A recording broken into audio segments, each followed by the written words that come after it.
Hello, beautiful souls, and welcome to Sovereign Heart. I have a very, very special guest for you here today. My friend Lydia is here to talk to you about dating because she specializes in helping high achieving women just like you. So, welcome here, Lydia. Yay! Oh my gosh, Rochelle, this is going to be a juicy conversation. I can already feel it.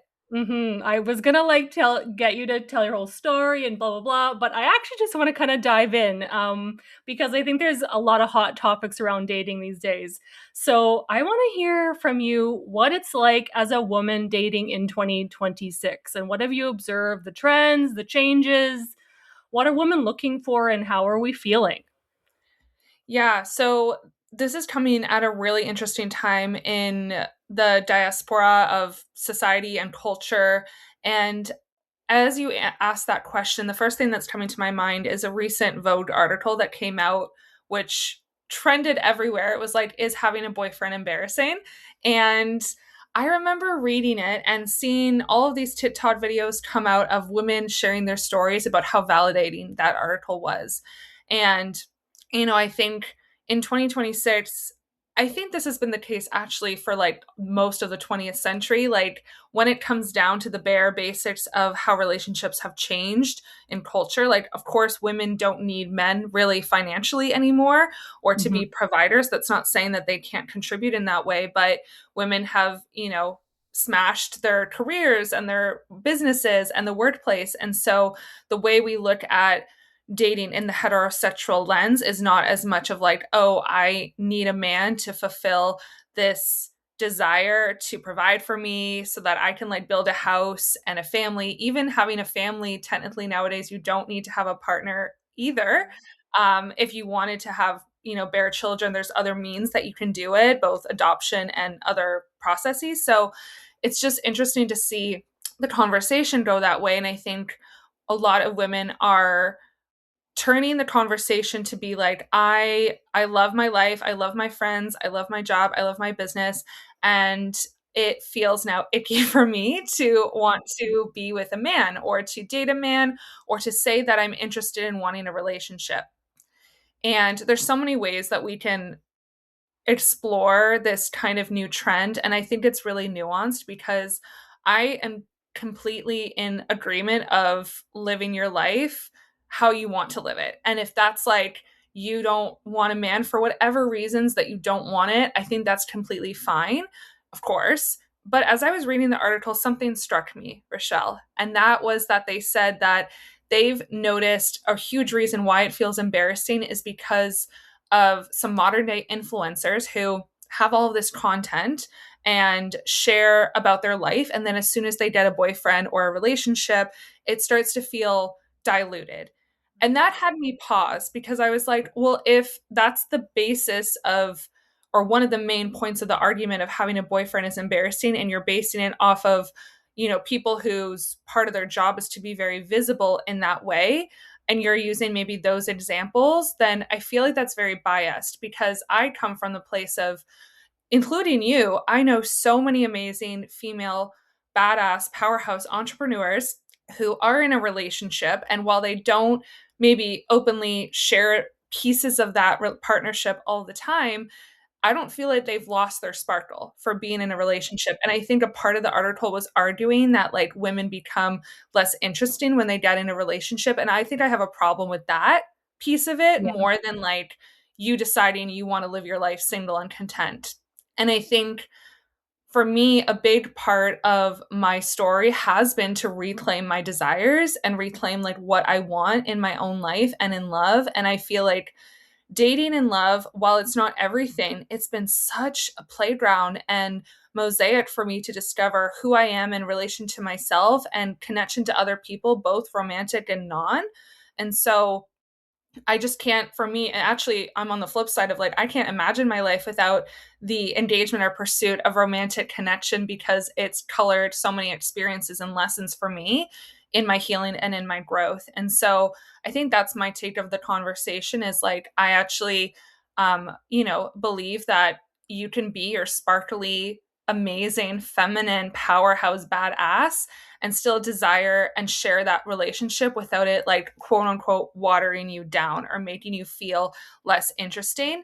And if people see examples of that, I don't think that paints the whole picture of every women in relationship. So that's kind of where I'm going with that, but I'm curious what you think. Yeah, I'm on the same wavelength as you there. I think there's not a one size fits all, and at the same time, I what I'm observing, at least in my world, is sort of a pendulum swing of us claiming our independence and us less centered around the male gaze and the pursuit of men being the central focal point of a woman's life. And we've seen that for quite some time in a lot of even just Disney movies and things like that, centering more so around female empowerment. But I feel like it got to a big full swing to the other side now, where it becomes a dangerous place where we're almost pitted against each other, and as men and women, and men are kind of perceived as kind of useless and pointless, and like kind of the blame to a lot of women's unhappiness. And at the same time, a lot of women are like, I don't know how to live my life totally on my own. And there's like these two separate sides. And where do we find the happy middle for both? Because yes, there are not so great people out there, men and women. And yes, there are amazing people out there, men and women. And where do we find that middle ground in all of that? And that's really ultimately where I would love to have this conversation kind of find the divide, because I actually had a very recent incident happen on TikTok where I triggered a bunch of people because this woman was starting a conversation around, is it possible to have a soft life with a man? And then she went on to say how she went to visit her girlfriend, and she greeted her with this beautiful latte, and they had like a slow, lovely, intentional day. And my thought immediately was like, I actually feel like my soft life is because my partner is in my life. He's contributing to the softness of my life. And Lydia, the comments I got were shocking and heartbreaking at the same time. I got a mix Mm. of laughter and bullying, literally direct bullying. I got, who does she think she is? She's just searching for clients, and that's why she's saying that. Mixed with, oh, how lucky do you found a rare one because men like that don't exist. And you're so lucky to have found this person. To, again, people berating me, thinking it's impossible, thinking I'm just like some insecure woman that is like, all my value comes from my relationship. And it was quite heartbreaking to hear so many women not believe in what's possible because likely they've never experienced it. And because there's this huge underground culture that's not so underground of still, yes, women complaining a lot about men and it being part of like just a normal part of conversation now for so many women when they gather and yap about their relationship, or now that they're not in one, yap about how terrible they are when they're not in one, and they're still centering men. And I'm curious, based on what I just shared, like, what are your thoughts on that? Because I imagine it's probably heartbreaking for you to hear that too. Oh my gosh. I'm heartbroken that you experienced just like bullying online in that way. And I know you're so, regulated and resourced for Shell, but it still, of course, doesn't make it okay. That really sucks. And as you're saying that experience, I feel like, yeah, it's funny how in this experience, what I'm noticing is like more of women against women, actually. Mm-hmm. And it's almost like we're not believing each other. I've seen like a lot of people say, oh, like, even if a woman says she's really happy in her relationship with a man, like you want to kind of pause and wonder because they hear from other experiences of their friends who are in relationships and maybe unhappy. And I'm like, one doesn't equal the other. Like if your friend is unhappy in a relationship and another woman that says online she's happy in her relationship, like that's just a projection of your own experiences. And to just deny a woman her truth, and it's like that friend can have her truth and you can have your truth, because I feel the exact same. I'm like, not that I ever feel like a relationship completes you. I'm in full agreement of that, but I agree the pendulum has swung now to like so far that it's like, yes, I'm fully completed in every way. And I always believe yes, and like you can Hmm. be complete and enriched by having a relationship with your masculine significant other. And I just feel heartbroken as well from, yeah, a lot of the dialogue around men. And at the end of the day, too, I think somewhere in our ego and in our narrative, we might think that it makes us feel better, one, to connect more to our girlfriends, and three, have some sort of power and empowerment in our dating life. So I think we might believe that it's creating those outcomes, but I think deep down it actually just hurts us whether you want to really be in a relationship or not. I think putting so much energy towards bashing another group of people in any realm like depletes you of your life force. And so we're talking, I mean, we can, that can go in so many different directions, but in the context of dating, when people outpour so much of their energy towards men, towards their city, towards their dating apps, I just call people in and I say, like, do you realize how much energy from your burnout is actually coming from like how intoxicated you are from like blaming or projecting on these groups outside of yourself? And Hmm. that was an epiphany I had in my own dating life. I'm speaking from an experience of, I was such a really strong activist focused young woman and student in my university days, and I mean I still am very activist leaning. I still, really believe in like human rights, and I'm such a, women's empowerment advocate. But I realized, like, looking back on it, that really almost was like self-sabotaging my experience with men, because I had this internal hatred towards them, and I don't think I realized it until a little later. And I would start to like blame men for my bad dating experiences, or blame them for not liking me, or blame them for this and that. And I think through some work and development with coaches and therapists, I realized how detrimental that was just to like my own energy and like the things that I want. So I think that's what's heartbreaking most is like, yes, it's heartbreaking that this is because maybe women aren't exposed or see what's possible, but also because it robs you of your life force, which Yeah. like is the thing that you say you want in the first place in pursuit of not having a man. And it's Yes, something that I feel your aura is like a little bit sticky when you're saying that, if that makes sense. it totally does. And I want to speak to that piece because, a lot of the narrative out there is that picking your partner, you have to be really intentional about it because the masculine can contribute to your life force or deplete your life force as well. And I've heard this narrative in a lot of spiritual worlds, like centric worlds. And at the same time, there's so much narrative out there that invites women to externalize their power and play the victim. And to me, all these experiences, like women against women, women blaming men, women kind of going into like the only way I can be happy in my life is blah, blah, blah.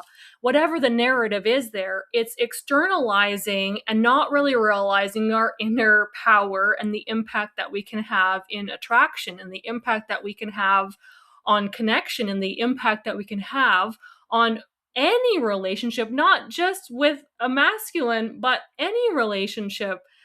And I feel like there's these like in the rise of women's empowerment, it also then doesn't mean that someone else has to lose power in order to have a teammate or have a partner. And I feel like there's so many instances where we deplete ourselves and we don't even realize it. And I'd love to hear from you, what are the common areas in your coaching world where you support your clients in recognizing like you're giving away your power, or why can't you see how powerful you really truly are, or why are you making these choices that are depleting your energy subtly that you might not even realize? Yeah, I mean, a lot of examples. I think I see this. One example where I see women kind of depleting their power is like in early stages of dating with someone who's giving them not much. And like that's going to be the case, even if sometimes you're like well along your healing journey and self-aware, like you can still meet people who, aren't really in alignment with what you want in like those early stages. But what I see women outsourcing their power is like holding on because of like the connection they felt and the hope and the hope for potential with that person. And I speak from personal experience in this too. So anything I share most of the time, I'm like, yeah, I was my own best client in that way. And Yeah. I think this, we do a lot of this where like we have a great connection, and because we're so scarcity minded at this moment in modern dating of like, oh, there's so not many good men out there, then if we feel an amazing connection with somebody on like a first date, I think we then put them a bit on a pedestal, and we do become centered around that person without actually having more data around the kind of character that they are and like what they can contribute to our life. And I believe that like a connection or a way you meet someone is such a small part of your story. And so a lot of women, I think, get really hung up on the way they meet. A lot of us are romanticizers. We want the meet cute. And I'm all for flirting in real life and meeting your person off the apps if that's what you want. I'm not anti app. I'm more like anti the energy in which you use it if that's negative. But I can totally hear when people say they want to meet someone in a more organic way. That's great. But that's such a still small part of your story, and what's going to actually be a bigger part is the way that you see that person treat you over the course of not only the early days, but like well into the relationship if it gets to that place. And I feel like I only started really developing feelings for my current boyfriend like a month into dating. Like before then, I thought he was great.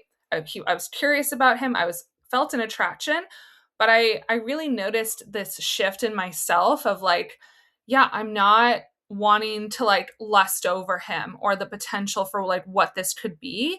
And if anything, I feel like we have more lust in the relationship now, which makes it really lovely and safe and exciting. But that's also what made it feel really healthy in comparison to other relationships I've had before. So, yeah, the first one is definitely around romanticizing early connections. The second is just, I think women who have been single for a long time, I see this a lot, and I've had clients come to me. What it doesn't really matter, but they've been single for like a chunk of time, and so they have a lot of, doubts around their attraction and doubts around their vitality in the quote unquote like dating market.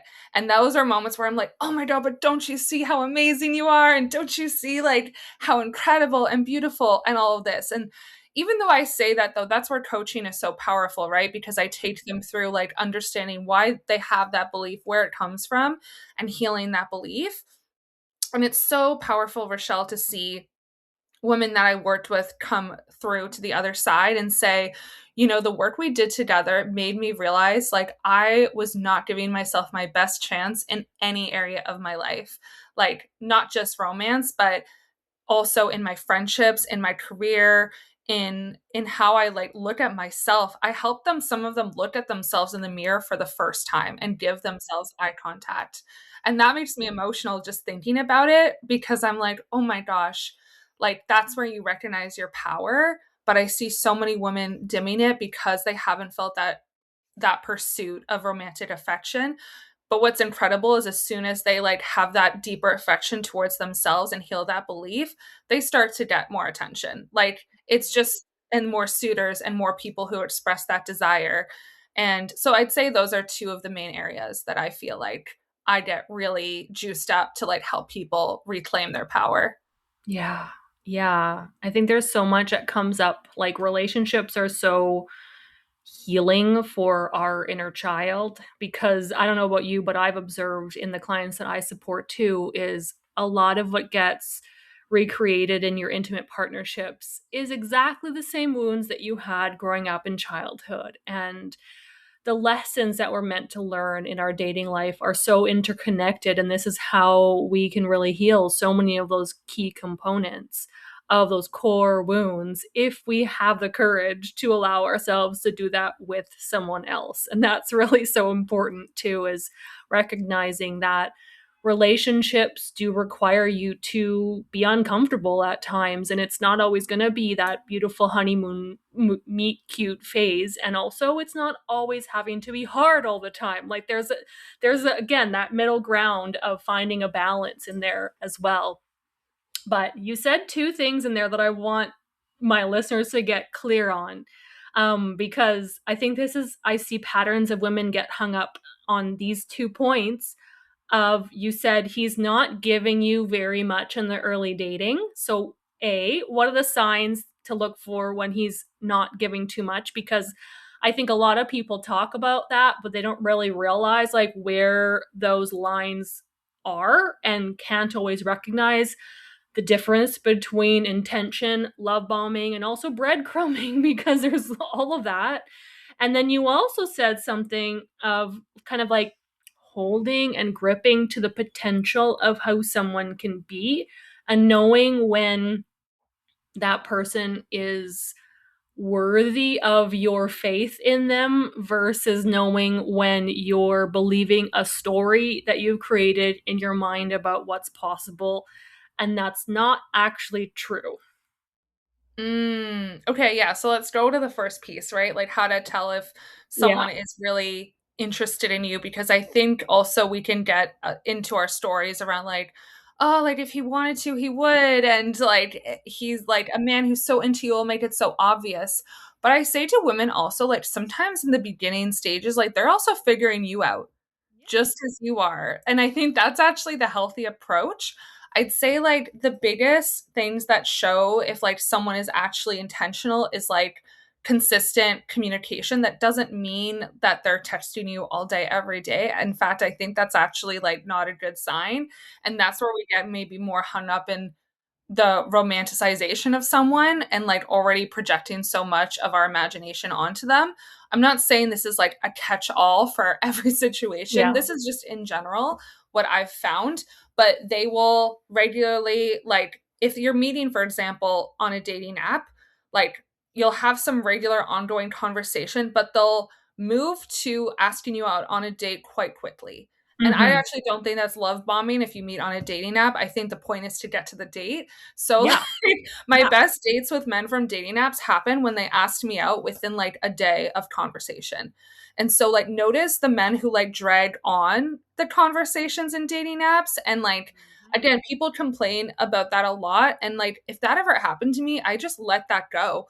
Like I just stopped engaging with that person, or like moved on to the next instead of focusing my energy on them. But I will say something that also helped me was if I was feeling some rapport built in that first day of dating on an app, I would like invite them for a phone call in a like a really cute way. I would say like, "Oh, I'm really, enjoying texting with you. It would feel really nice to have like a quick phone call with you." And actually the phone call, I would invite that only if they asked me out on a date.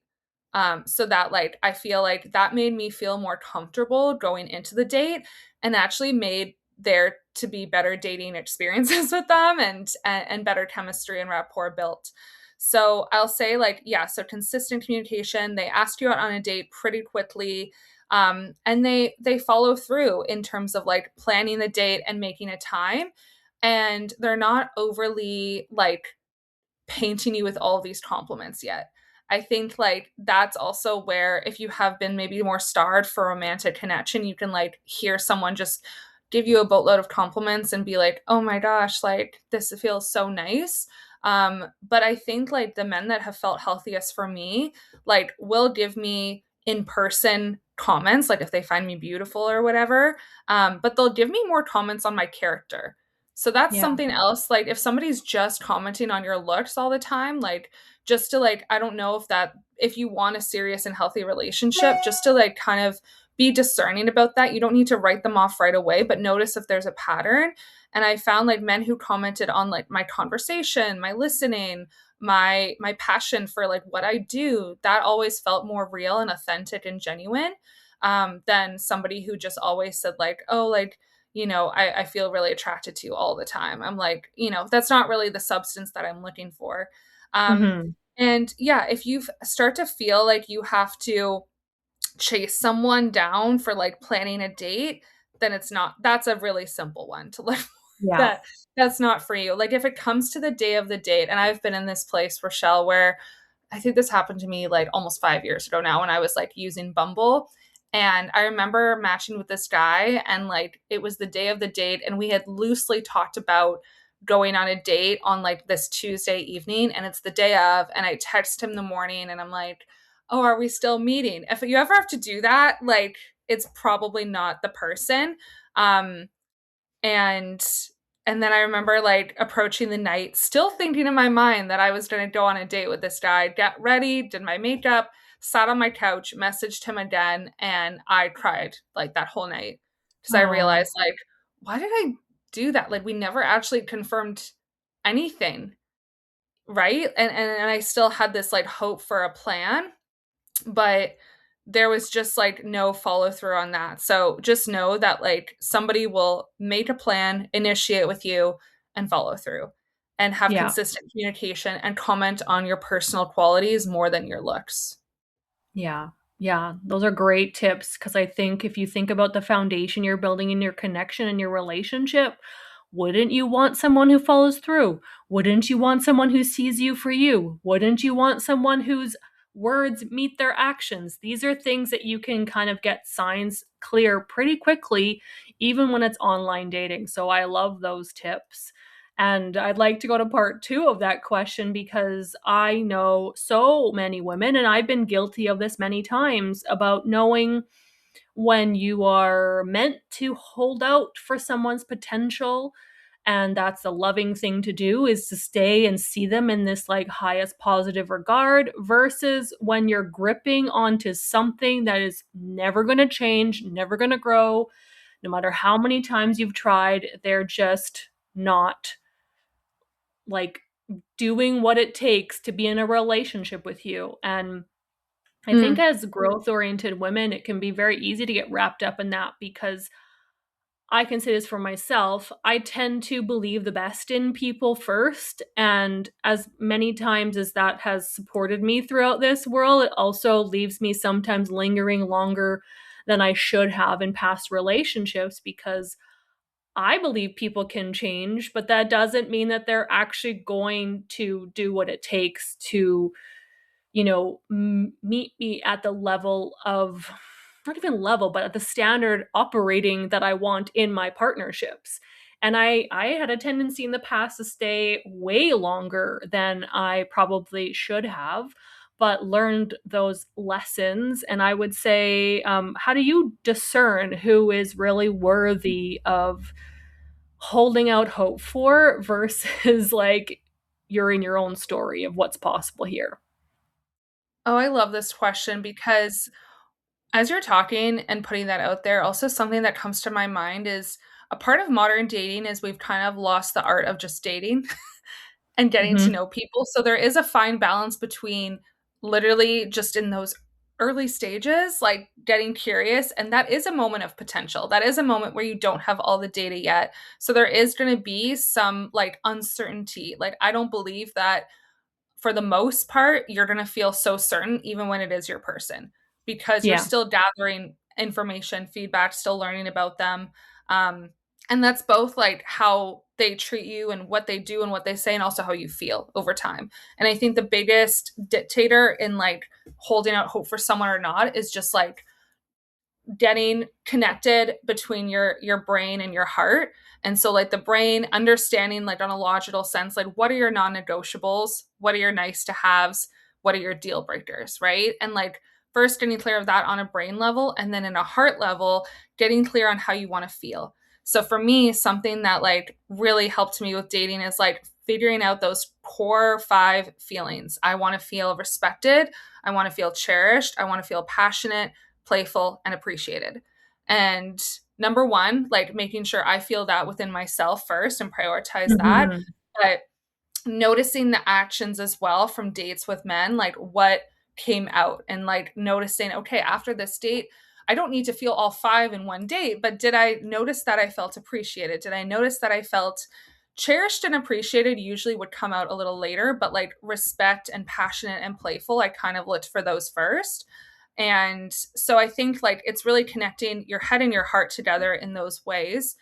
And then in the early stages, I think it's first about like, there's no arbitrary rule, but I would always give for most people, unless it was like a hell no and they didn't respect me, until date three to actually Mhm. feel into like, okay, is there something that this can like blossom? Past date three, I'm like, okay, now there's potential for like learning about them in a relational context.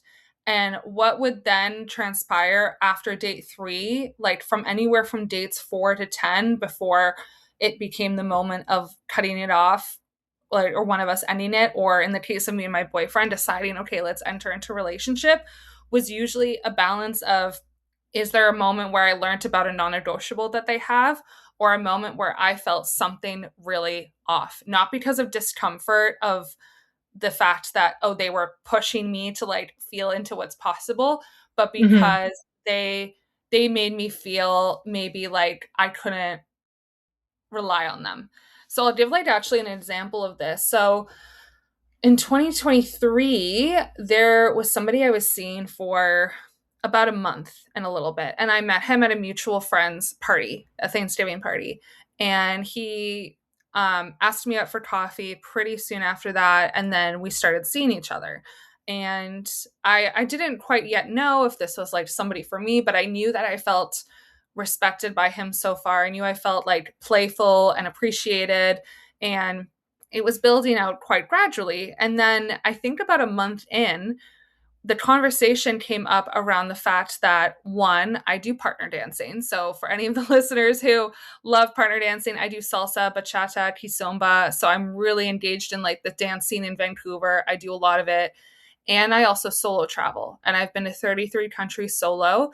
And while the type of solo travel I did at one time in my life won't be probably what I ever do again in that way, in terms of I was like backpacking for a year or sometimes more, I will still always have a part of me that wants to have solo travel experiences. And I found out through a conversation with this man that he didn't agree with both of those. Now, one of Mm. my um, two of my biggest values in my top 10 are freedom and expression. And so already the ding, ding, ding goes off in my logical brain. Okay, this person is not in alignment with those values.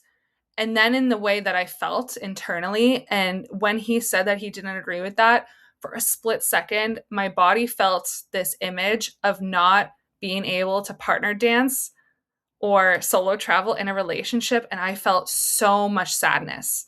Mm. So Mhm. much sadness, Rochelle. It was like glaring in this like deep, subtle, entrenched way, almost like when you're like on your period and you feel cramps, but they're not blaring cramps, but they're like just these subtle, like this subtle agony. Yeah. That's what it felt like. And I Oh, knew right then and there I was not going to hold out for potential for him. And that yeah. was such an easy decision, but it was still easy decision, like, oh, I'm going to thank myself later for this.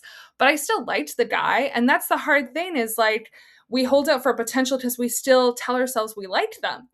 But Yeah. if you want a partnership, you have to be really honest with yourself and know that, like, oh, his mind wasn't going to change on something as fundamental as like he doesn't believe that somebody he's in a relationship will like stop dancing for him.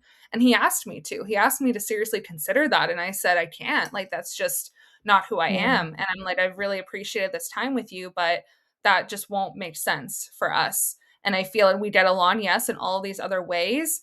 And I think a past version of myself, Rochelle, would have actually held out for potential that he would change his mind. But I was just so like further along my healing journey at the time that I knew I would be abandoning myself. And so like that's also like the biggest, I think, challenge in modern day dating is a lot of people think they fear commitment, but I think deep down it's more of a fear of self-abandonment.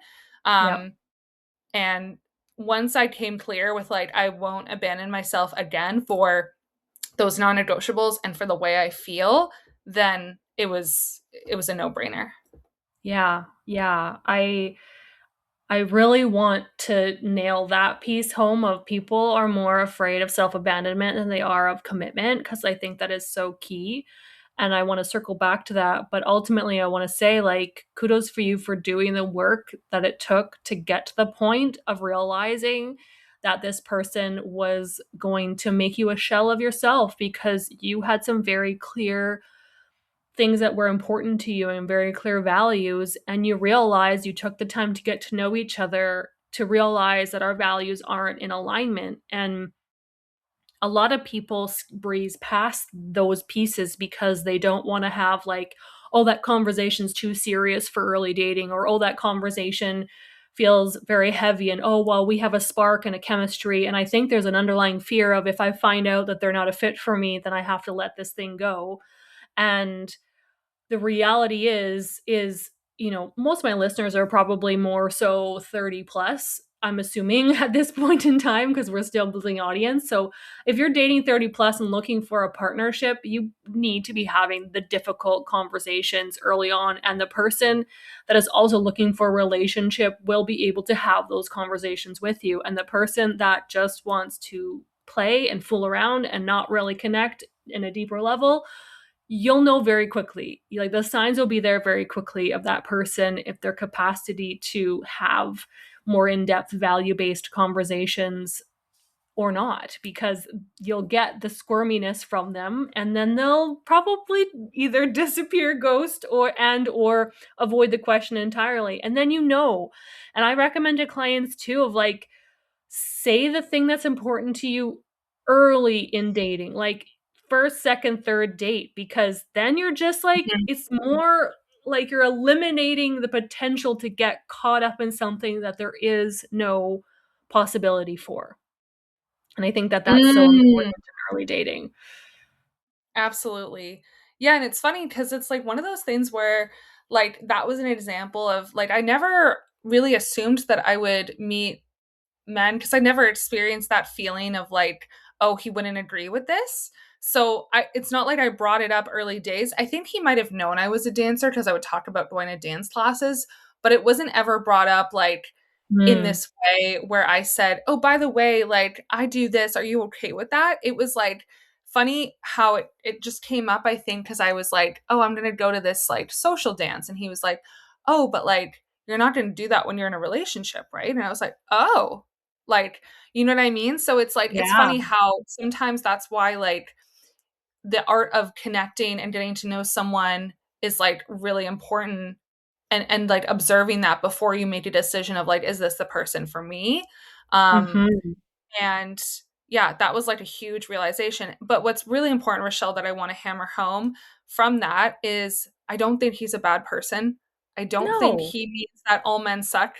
I don't think that was a waste of time in any regard. And that actually connects to another problem I see in modern dating is like all of a sudden everyone thinks like moments like that are wastes of time. Yeah. I think actually that was a great use of my time, even though it didn't end up being my person. And that was a mindset shift for me that I also Hmm. teach my clients of like, even if it doesn't work out with somebody, it is not a waste of time because that Hmm. builds your comeback resiliency in dating and allows you to continue to have your heart open. Because the fact is, you're gonna have disappointments. You're gonna have things that don't work out. You're gonna have to put skin in the game.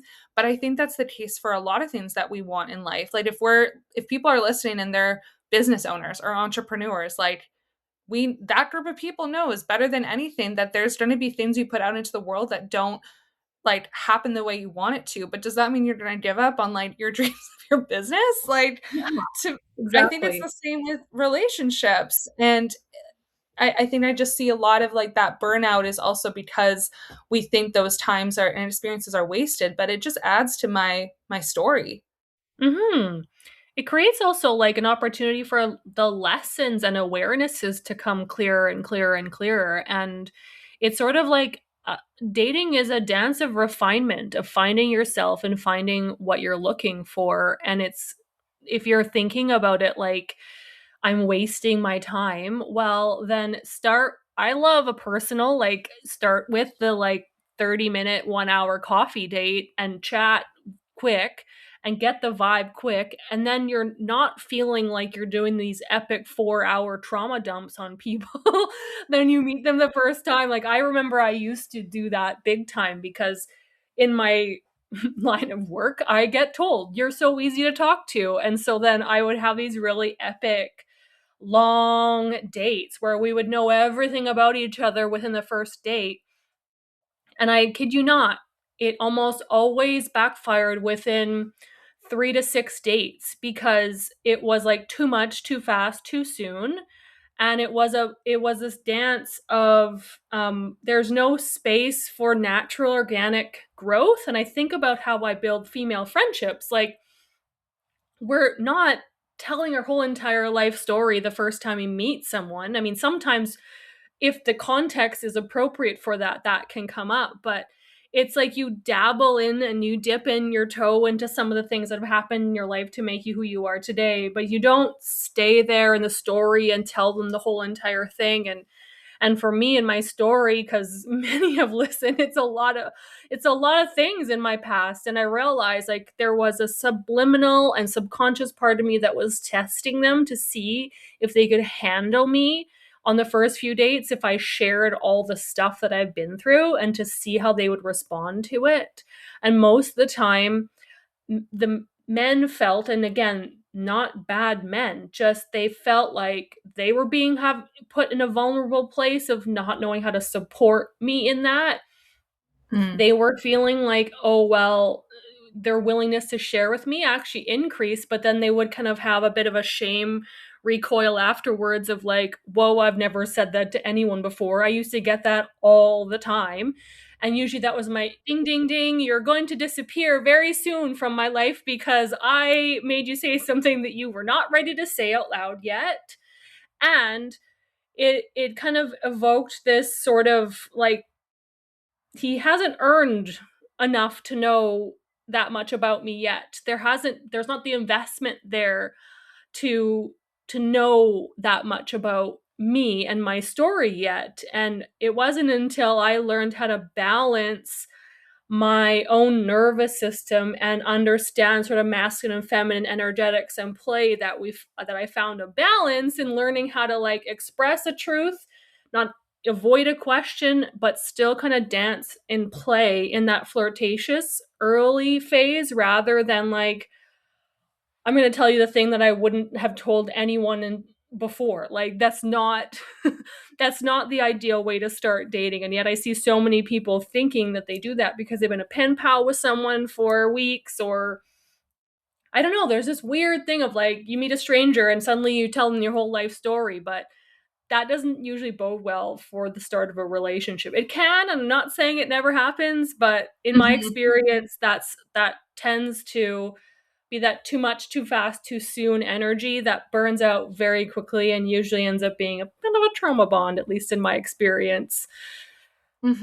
Or like when people have like those 8-hour long first dates, and I'm like, oh, girl, I've been there, and those like never turned Yeah. out to be the man that I was with.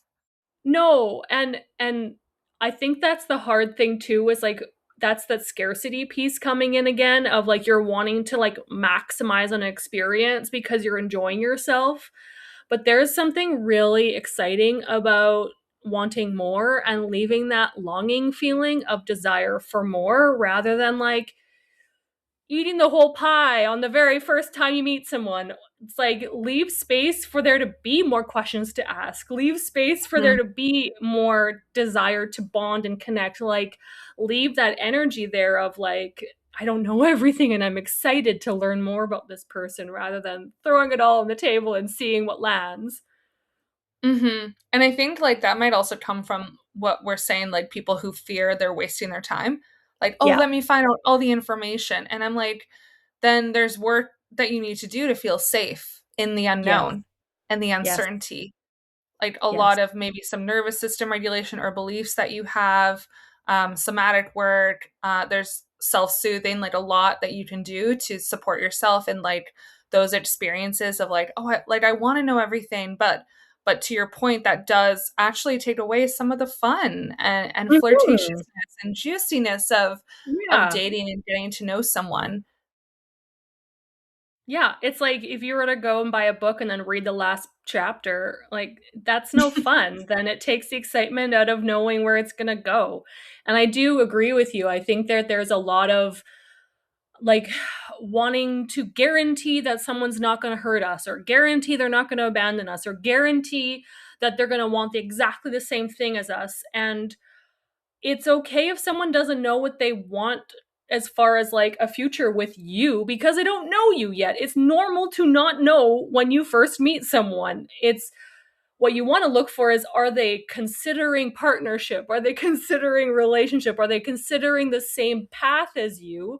But they don't know if it's you yet, just like you don't know if it's them yet. And then we're stuck in the infantilization of them and the desire of them, but we don't really know that person enough yet. And I think that's where it kind of circles back to that self abandonment piece that you mentioned earlier, where we get caught up in the romance and get caught up in the experience and get caught up in the narrative, whether that's like some of my clients say, well, I'm this age and I should be at this point in my life, or everyone else in my circle has this and this and this. And they stick it out in these partnerships that aren't actually true partnerships. They are not healthy for them. They're not great for them, but well, at least I have someone. And I think that that's also where it's going back to the loss of life force and also abandonment of self. And I'd like to hear your take on that too, of why women have this almost unconscious, it's becoming more conscious now, but this unconscious tendency to self abandon in order to maintain or keep a connection. And I see this actually sometimes in workplace and jobs and clients and many different areas of life. So I'm curious your take on that. Mhm. Yeah, this is kind of what I experienced in the relationship that created and sparked the birth of my business. Um, it was with someone who, I mean, it was just complete loss of life force and energy being with this person. And what was hard about it, and I think this will illustrate what I my take on it and why women do this, is because in the early stages, I'd say we like dated for about 4 months, and it was one of the more slower burns I'd ever experienced. I took me a while to feel like a deeper connection or attraction with him, feel like, oh, this is someone that is relationship material for me. And he was very consistent and slow burning in his revealing of himself, and so was I. And so it felt healthy because of that, and something that I hadn't experienced. And so to me, that signaled to me, oh, maybe this is actually somebody who's right for me. And what's interesting about what you said earlier is even in those cases, we cannot guarantee, because as Mm-hmm. soon as we became like official and exclusive, I think a couple weeks later already, like the flip had switched, and I was seeing a different person in him completely than the person I saw during that slow burn of getting to know him over 4 months and being slow to open up my heart to him or like actually feel develop feelings for him. But as soon as we became official, it was like night and day. And there Wow. started to become experiences of emotional cheating that he verbally admitted to me, avoidance in the relationship, and him stonewalling me and going Mm. sometimes weeks without connecting back to me. And a lot of just like passive aggressiveness overall in that relationship. And a part of why I maintained it was because I thought, oh, this was different though. I was like, I had this like story of, but that doesn't make sense because we dated for 4 months and it was slow and it was different. But to your point, that doesn't change the fact that like this is who he is now. And now that's Mm-hmm. been consistent. Would I date him actually if he was this way when we first started dating? Hell no. But Yeah. I maintained the story and romanticization of that early connection. And the other piece, Rochelle, that I think why women sustain this and why I'm so passionate about the way we talk about dating collectively is because they're just hearing their friends shit on dating. So they're hearing their friends, they're hearing society, they're hearing social media, they're hearing stories. And so in their minds, they're like, well, this is what everyone around me is sharing. And that's why I'm like, can we be a little bit more intentional about our experiences.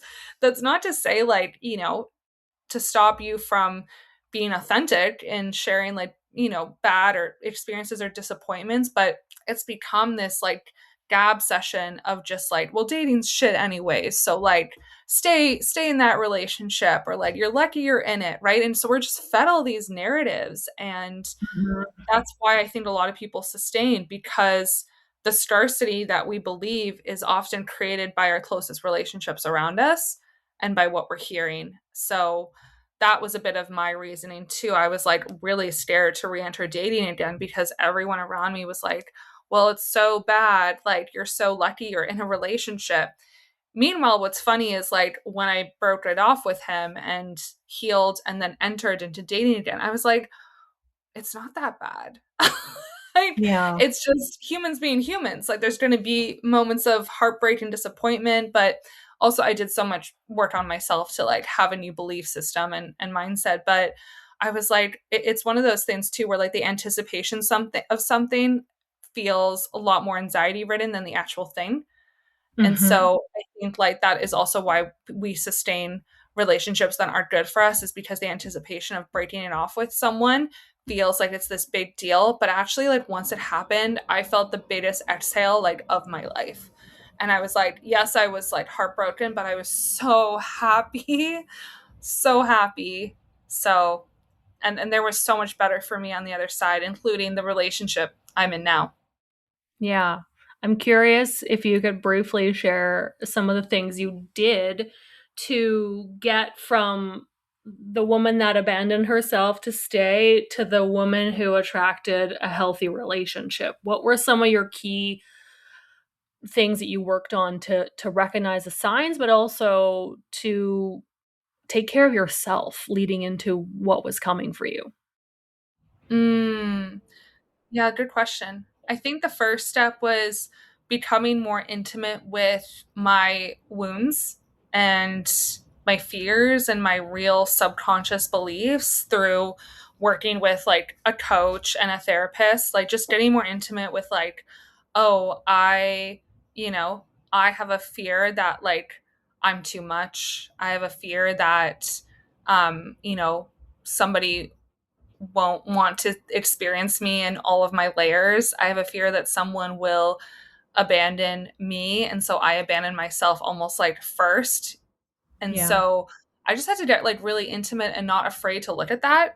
Yeah. And not also look at it from a place of like self deprecation, but from a place of love and care. And so that was really important. And a lot of it is like inner child stuff and inner child wounding, and also a bit of holding on to stories of me not being desirable, because it took a while for me. At the time, it feels like it took a while, but I had my first relationship at 22. And before that, I mean, I was always surrounded by girlfriends who were in relationships or had relationships. And so I felt very alone in that experience and like very inexperienced. And so that made me tell a story of like, oh, men aren't interested in me. And so I realized, oh, I'm still holding on to that a little bit, you know? And Mm. so Mhm. I just got intimate with all of that. I like incorporated more practices of self-soothing. So like two of my favorites are self Reiki. So I'm a Reiki master. So like I love using like life force energy through myself to just like heal like my chakras or send them love and energy. I also love EFT tapping. It's Mhm. not for everyone, but I love it. It helps me so much to like soothe. And I have my own scripts that I do with clients, but I also have some YouTube tapping folks that I watch and listen to. And I would just tap like every day. There's like one tapping video that Brad Yates has, which is like, I think it's a love tapping, but it just helps you feel so much love within yourself. And that would help me like see myself in a new way. So I had to see myself literally in a new way. I had to like develop a new identity of like, instead of this like doormat woman who's anxious and not desirable and not pursued and abandons herself, it's like, no, I'm this woman who like loves herself, who radiates this, who is seen as this, who embodies that glow from the inside out for myself first. I also had to remove like any ideas of like me blowing up was like going to get my ex or anyone back. So that Um, was like a huge step in my identity forward of like this is for me. And then recollecting myself and returning to dating as that woman helped me become someone who attracted a healthy relationship. And what I'll say about that is I returned to dating, I'd say like 4 months after my breakup. And so something that like helped me actually attract a healthy relationship was I didn't just do all of the work in isolation. And that's where I mhm. think that sometimes doing the work is like a cop out for actually doing the thing. Something that Yeah. helped me was actually like practicing the healing work in real life. So like when I re-entered dating, I'm like, I'm gonna practice these tools, these new lessons. That's like why I walked away from that one potential partner, because I was like, if I don't, that's self-abandoning. Like I actually gave myself concrete evidence through real life dating experiences of like who I've become, and like Yeah. checked myself in that. And that's the biggest gap that I see missing is like we've become so comfortable in healing that we're not actually like doing the things. And I'm like, no, Mhm. the healing happens when you're dating as like in practice, right? It happens when I was rejected by a man that I was really starting to like, and we were like far along, and he didn't have a clear reason for why he wanted to end it. He just wasn't feeling it anymore.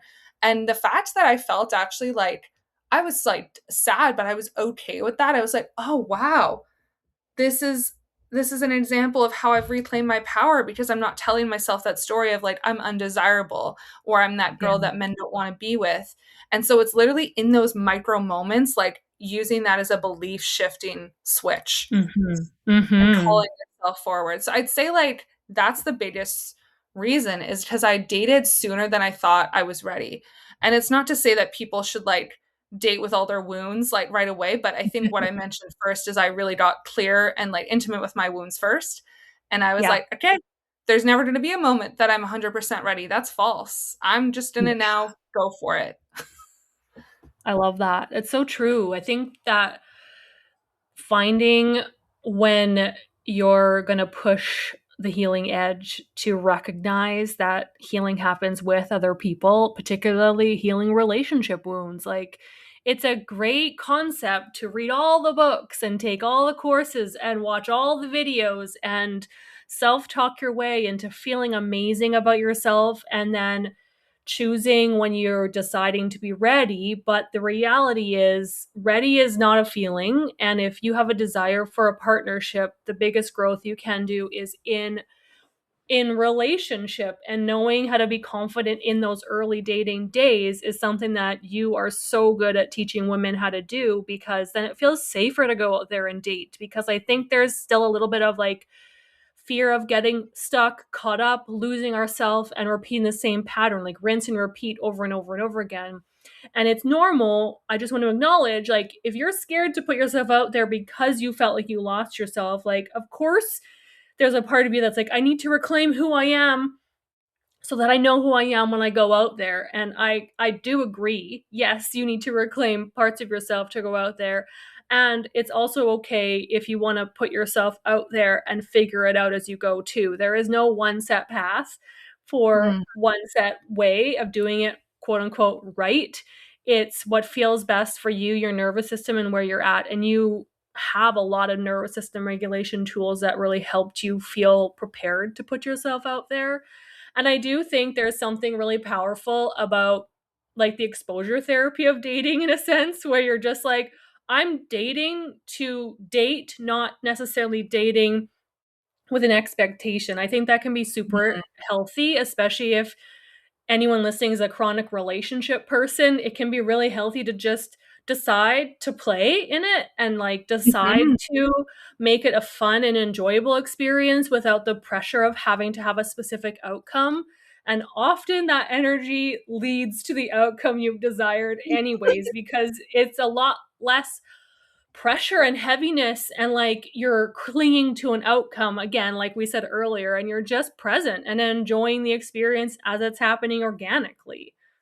Yeah, that was my main intention. I was like, I knew that like long term I wanted a relationship, and so I was still dating it with that in mind. But my first outcome or intention was like just have fun, Yeah. and it makes you feel so much flirtier. Like when you're just there to have a good time and connect with another human. It actually helps me practice like these tools of or these methodologies of like just leaning back and receiving a little bit Mhm, instead of like mhm. making things happen. I just like let myself be in like the receiving seat of the dates and the experiences, and it was a lot of fun. Like I met great guys off the apps and on the apps. I said yes to pretty much like every date unless again like there was like a hell no, and had great experiences and met great men in Vancouver. And so that's why I'm a big believer of like also it's not the city's fault.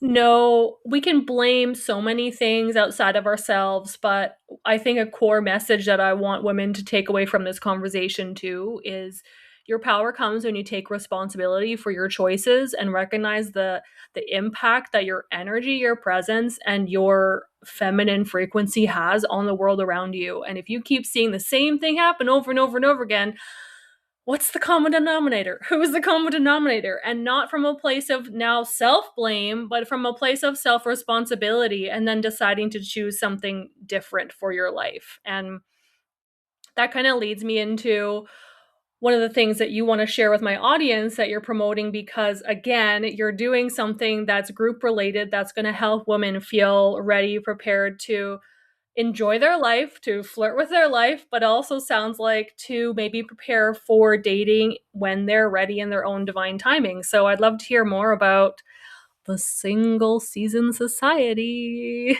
Yeah, thanks for the opportunity, Rochelle. So, the Single Season Society is a group that I started for women who want to feel like their single season is the main event rather than the waiting room for love.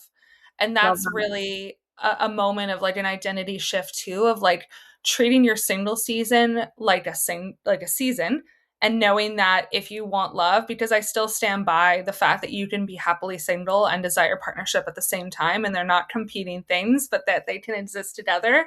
And so really the main goal of this community is to be in community with other women who are flirting with their single season, are reclaiming their power, reclaiming their confidence, like going out there like hot and flirtatious and delicious, and also working on the real life things of relational healing and aspect of dating and partnership. So we combine, you know, a combination of different challenges, and I meet with them once a month to do like a teaching and have time for the community to share real, you know, situations that they're navigating for us to kind of troubleshoot those together. And it's really beautiful. So yeah, if people are interested, then Rochelle will have the link with more information in the show notes. And right now you can join at $70 a month. So I've made it like pretty accessible. It's a very intimate community. So there is an application that you have to fill out just because I want to make sure that the women are of integrity in this community. But yeah, that's the Single Season Society. I love that. I think that's such a key component of I can be happy single and I can keep that frequency in a relationship. That is the Mm-hmm. key here is who you are when you're on your own is who you are, and can you bring that essence and not lose that part of self when you're with someone else?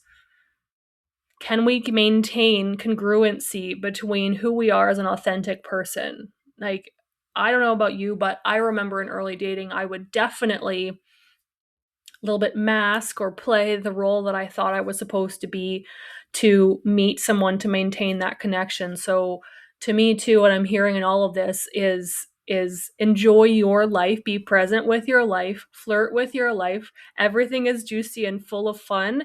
And then you just keep more of that happening when you find your partner, if you find your partner. Either way, life is full, and just a relationship can be the cherry on top to an already full life ultimately. And that's what's so exciting about the work that you do, Lydia.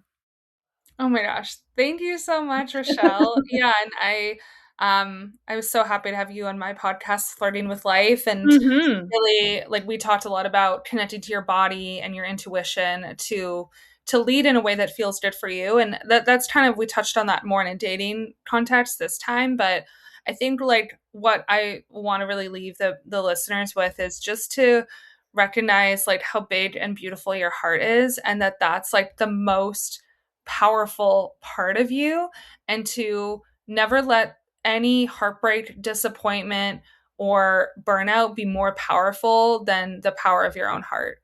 And once you Mm. like tap into that, you realize you're unstoppable in every way. 1000%. Let your heart lead the way. I love ending on that note too. Thank you so much for being here, Lydia.